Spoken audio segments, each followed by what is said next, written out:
ମାନେ ଦିଟା ଜିନିଷର ମତେ ଯଦି ଡିଷ୍ଟର୍ବ କରିବ ବାଳେ ମୋ ମୁଣ୍ଡ ପୁରା ଟିଣ ହେଇଯାଏ। ଗୋଟେ ହଉଛି ଖାଇବା ଆଉ ଗୋଟେ ହଉଛି ସରି ହଗିବା ହଗିବା। ମାନେ ବାଳ ମୁଁ ଟିକେ ଶାନ୍ତିର ଗାଡିଟା ଟିକେ ସାଇଡରେ ପାର୍କ କରିଦେଇକି ପ୍ୟାଣ୍ଟଟା ଖୋଲିକି ଜଷ୍ଟ ହକତେ ବଇଛି, ମାନେ ଗାଣ୍ଡରୁ ନେଣ୍ଡ ବି ବାହାର ନାହିଁ। ଏ ବୁକାଚୋଦା ସିଂହ କେଇଠି ଥିଲା କେଜାଣି ମୋ ଲିଙ୍ଗଟାକୁ ଦେଖିକି ଭାବିଛି କଳା କଦଳୀଟା। ବାଳ ଖାଇବ ଯୋଗୁରୁ ଦୌଡି ଦୌଡି ଆଉଛି ବାଳ, ଏ ଶାନ୍ତିର ହକତେ ବି ଦଉନାହିଁ ବାଳ। ମୋ କତିରେ ପହଞ୍ଚିବା ଆଗରୁ ତା ମୁହଁକୁ ଗୋଟେ ମାରିଛି ସୁପରମ୍ୟାନ ପହଞ୍ଚେ ପୁରା ରମନ ରେନ୍ ଷ୍ଟାଇଲର, ତା ପାନିଆ ଘର ଖସିଥିବ ବାଳ। ମତେ ଯାହା ଲାଗୁଛି ଆଗର ଦିଟାଙ୍କର ଦାନ୍ତ ଆଉ କିଡନୀ ଯୋଉ ପେଟ କତରେ ଥିଲା ସେ ଗାଣ୍ଡି ପଟେ ବାହାରି ଯାଇକି ଠିକରି ପଳେଇଥିବ, କୁକୁର ମାନେ ଖାଇ ଦେଇଥିବେ ତା କିଡନୀଟାକୁ ବାଳ।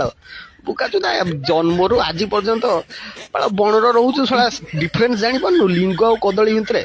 ବାଳ ପେଣ୍ଟ ଖୋଲିଦବାକୁ ଭାବି ଦେଇଛି କଦଳୀଟା ଉଳି ପଡିଛି ଆଉ ବାଳ, କଦଳୀଟା ପେଣ୍ଟ ଭିତରେ ରୁହେ ବାଳ ଗଛରେ ରୁହେ ବୁକାଚୋଦା ସିଂ।